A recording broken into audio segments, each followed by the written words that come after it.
shrieks and cries of pain which made us tremble. After this the Everett rose out of the water, and he was as a burning flame, casting fire and smoke from his mouth and eyes and nostrils. And immediately the princess likewise came forth from the basin, and she was one live coal of flaming low. And these two she and he battled for the space of an hour, until their fires entirely encompassed them about, and their thick smoke filled the palace. As for us, we panted for breath, being well nigh suffocated, and we longed to plunge into the water, fearing lest we be burnt up and utterly destroyed. And the king said, There is no majesty, and there is no might save in Allah, the glorious, the great. Verily, we are Allah's, and unto him are we returning. Would heaven I had not urged my daughter to attempt the disenchantment of this ape fellow, whereby I have imposed upon her the terrible task of fighting yon accursed Ifrit, against whom all the efforts in the world could not prevail. And would heaven we had never seen this ape, Allah never assay nor bless the day of his coming. We thought to do a good deed by him before the face of Allah, and to release him from enchantment. And now we have brought this trouble and travail upon our heart. But I, O my lady, was tongue-tied and powerless to say a word to him. Suddenly, ere we were ware of aught, the Ifrit yelled out from under the flames, and coming up to us as we stood on the estrade, blew fire in our faces. The damsel overtook him, and breathed blasts of fire at his face, and the sparks from her and from him rained down upon us, and her sparks did us no harm. But one of his sparks alighted upon my eye and destroyed it, making me a monocular ape.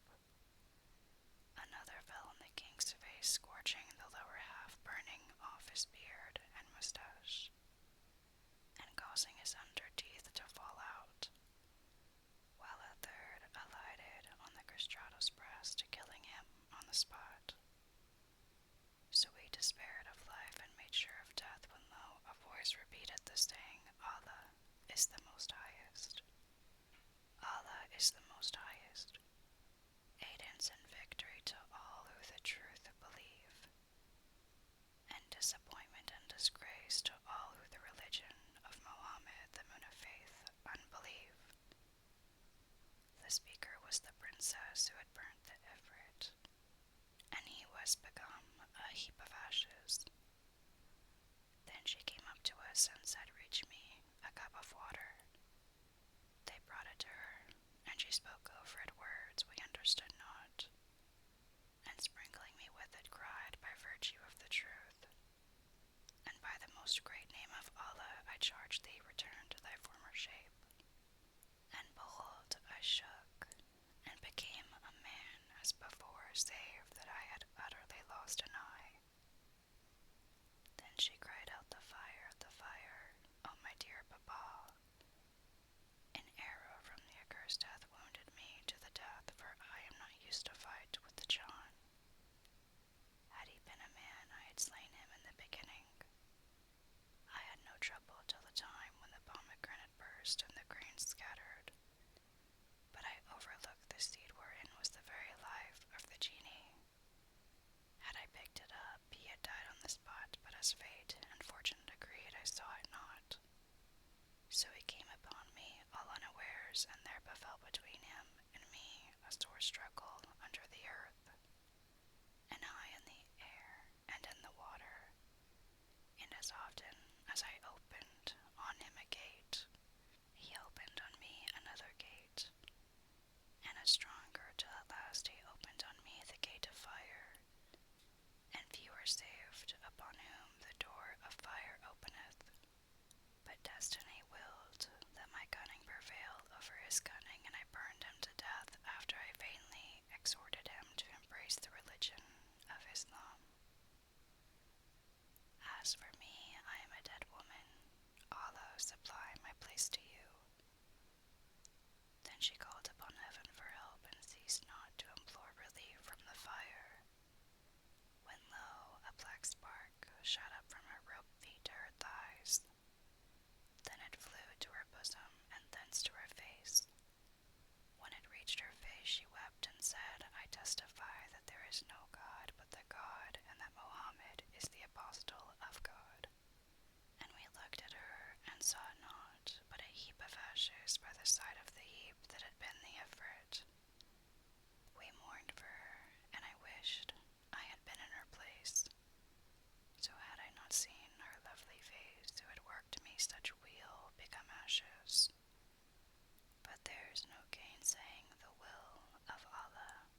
When the king saw his daughter's terrible death, he plucked out what was left of his beard, and beat his face, and rent his raiment.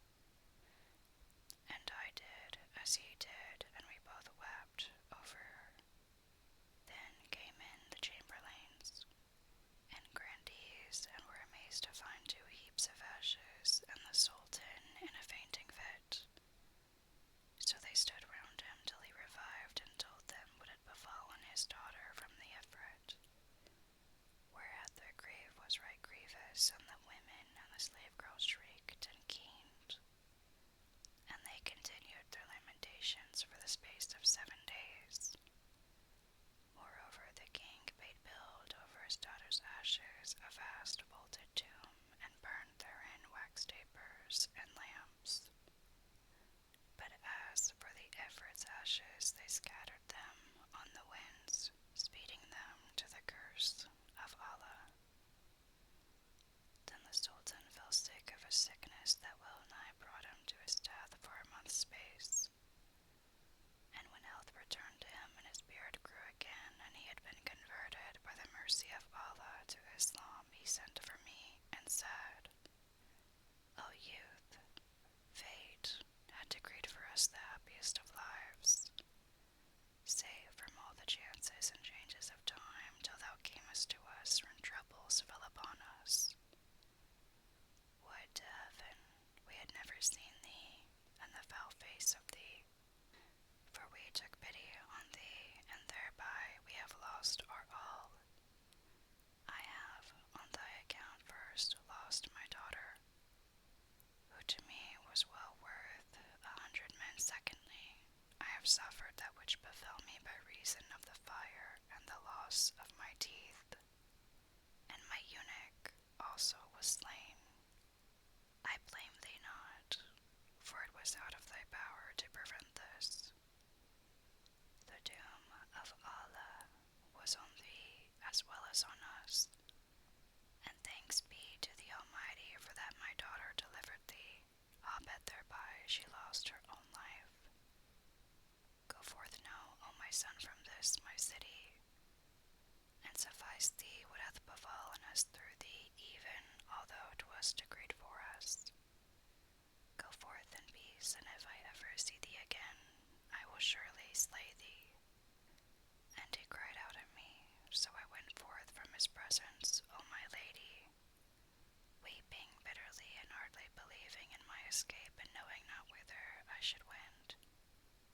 And I recalled all that had befallen me, my meeting the tailor, my love for the damsel in the palace beneath the earth, and my narrow escape from the Ifrit, even after he had determined to do me die, and how I had entered the city as an ape, and was now leaving it a man once more. Then I gave thanks to Allah and said, my eye and not my life. And before leaving the place, I entered the bath and shaved my bull and beard and mustache and eyebrows, and cast ashes on my head, and donned the coarse black woolen robe of a calendar. Then I fared forth, O my lady, and every day I pondered all the calamities which had betided me, and I wept and repeated these couplets.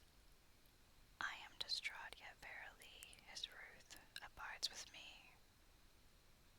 Though round me gather hosts of ills, whence come I cannot see.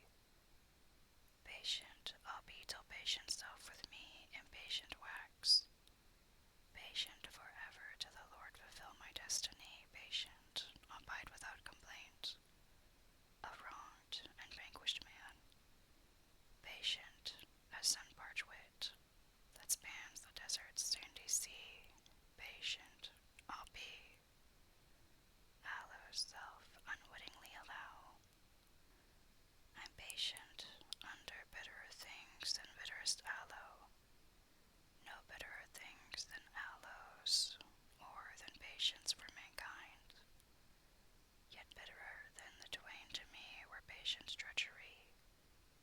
my sear and seamed and seared brow, could dragon man my sore, if soul could search my sprite, and there unsecret secrecy, were heels to bear the load I bared, they'd crumble neath the weight.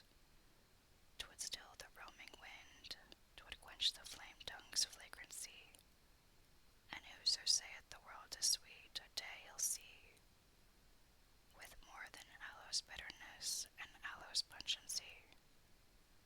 Then I journeyed through many regions, and saw many a city, intending for Baghdad, that I might seek audience in the house of peace, with the commander of the faithful, and tell him all that had befallen me. I arrived here this very night, and found my brother in Allah, this first Kalandar, standing about as one perplexed. So I saluted him, with peace be upon thee, and entered into discourse with them. Presently up came my brother, this third